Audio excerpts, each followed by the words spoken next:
Laro tayo.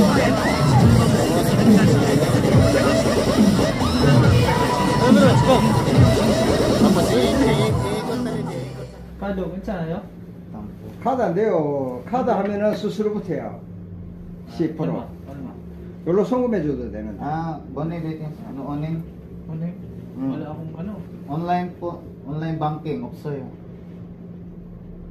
온라인 뱅킹 없어요? Di ba may online banking 이거 ka? 고장 났, 있어요. 온라인 banking 있어요. 이거 고장 났어요. Ano, itaga, 저기로 하면 되지. 이거? 아이, 알았어. Anyong haseyo mga idol, kumusta? Sana okay lang kayo. Sa araw na to ay pupunta pala kami ng downtown. Gusto kasi ng kasama ko na bumili ng cellphone kahit second hand lang. At dahil tanghali na nga kaming umalis, kaya naman taxi na lang ang aming sinakyan. Umabot nga sa 20 minutes ang biyahe papunta dito sa may Bokbo Bus Terminal.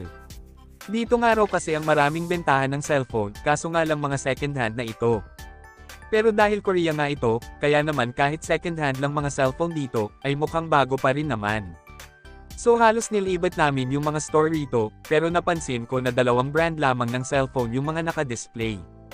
Ito nga ay ang Samsung at iPhone, di mo talaga akalain na ito ay second hand na, kasi mukhang bago pa talaga ito. Ito nga pala yung mga old model na iPhone, meron nga dito, iPhone 11 Pro, iPhone 12 Pro at iPhone 13 Pro. Ang available naman na internal storage ay 256GB at 128GB. Ang presyo ng mga iPhone ay mabibili mo nga lang ito sa halagang 600,000 won, 900 won, or sa peso ito ay nasa 25k hanggang 40k pesos. Mas mura nga lang ng kunti ang mga Samsung, kaya naman ito na lang ang binili ng kasama ko.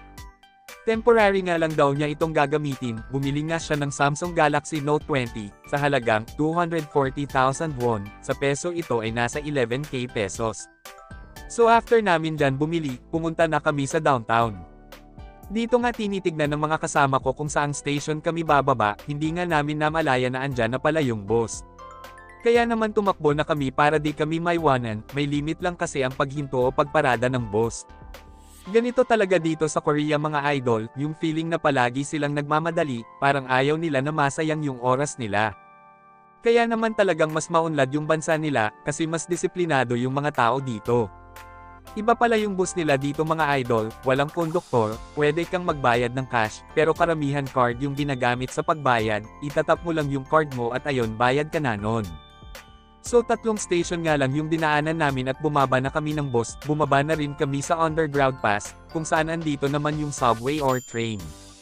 Sa taas kasi nito ay kalsada, kaya naman mapapaisip ka kung paano ba nila ito nagawa. Nagulat nga rin ako kasi may mga store din pala dito, mall nga daw ito, sabi ng mga kasama ko.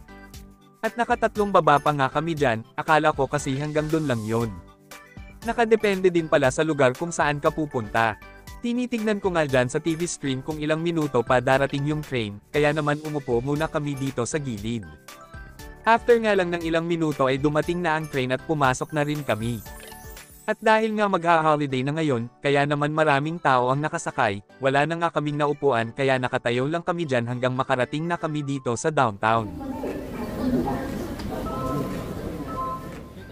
At nakarating na nga kami dito sa downtown ng Daegu City. Marami nga mga tao ang namamasyal rito. Karamihan mga Korean, malamang, pero maganda talaga dito mamasyal mga idol. Sa kalagitnaan ng aming paglalakad, nakita nga namin na may maraming tao ang nanunood, meron palang nagpe-perform dito na 2 Koreano, sumasayaw sila at nag-e-entertain. Di ko nga masyadong na video na maayos kasi marami talagang tao ang nasa harapan, kaya tinataas ko na lang yung cellphone ko. Ang saya nila panoorin mga idol, first time ko lang makakita ng ganito, dahil minsan lang din ako talaga lumalabas ng dorm. Pero hindi na ito bago sa mga kasama ko, kasi mahilig din talaga silang gumala dito. Kaya naman alam na rin nila yung mga daan at pasikot-sikot dito. After namin dyan mga idol, naghanap kami ng makakainan kasi nagutom na kami, di pa kasi kami nananghalian kanina. Dito nga lang kami kumain sa McDo, ito lang kasi ang alam namin na masarap kainin, iba din kasi lasa talaga ng mga pagkain sa mga Korean restaurant mga idol. Pumorder nga lang pala kami dyan ng tig-iisang burger at fries, hindi na muna kami kumain ng fried chicken, kasi tinolang manok din kasi ulam namin kaninang umaga. At after namin dyan kumain mga idol ay pumunta naman kami dito sa store, ito ay Foot Locker. Branded nga daw yung mga binibentang sapatos dito, hindi lang sapatos meron din mga damit, sandals at mga jersey na pang basketball. Syempre minsan lang tayo makagala, kaya pasukin na natin yan. Para malaman natin kung original ba talaga ang mga binibenta dito. May nakita nga ako dito na Lakers jersey, favorite team ko nga ito sa NBA, at naka-sale nga sila ngayon. Yung sales price niya 139,000 won, sa peso, ito ay nasa 5,560 pesos. Abay kahit naka-sale, ay sobrang mahal pa rin yan mga idol, pero wala din naman talaga kaming balak mamili. Pero yung quality naman ng jersey ay sobrang ganda, pagkatapos dyan ay pumunta naman kami sa mga sapatos. Halos ganun lang din ang presyo ng mga sapatos, pero branded talaga ang mga ito at ang ganda ng quality, masasabi kong original talaga. Tignan nyo naman tong Jordan shoes mga idol, mapapasana all ka na lang talaga.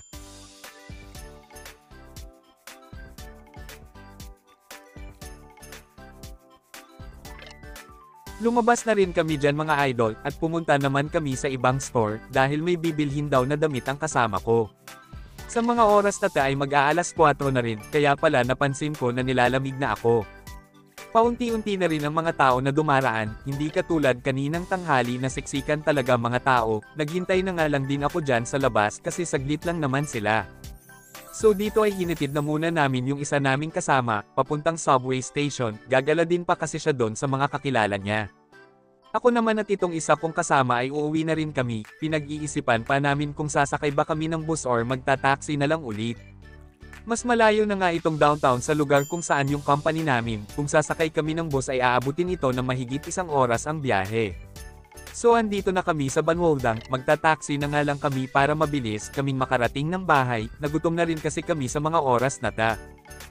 By the way mga idol, gusto ko lang magpasalamat sa mga taong palaging nanonood ng aking mga video. Alam ko naman na para sa iba ay hindi talaga kagandahan or hindi naman sila interesting yung mga videos ko. Pero para sa akin kasi, gusto ko i-motivate yung mga EPS aspirant na nasa Pinas, bago kasi ako makarating dito sa Korea, ay palagi akong nanonood ng mga videos about Korea. Sa ganoong paraan mas gaganahan pa silang mag-aral ng mabuti, para maipasa ang Korean language exam. Alam kong hindi ito madali pero kailangan mo itong ituloy, at harapin yung pangarap mo na makapag-Korea. Kaya maraming salamat sa panonood mga idol, kita-kits po tayo ulit sa susunod kong video. Pops, huwag kalimutan mag-like at mag-subscribe para sa mas marami pang video.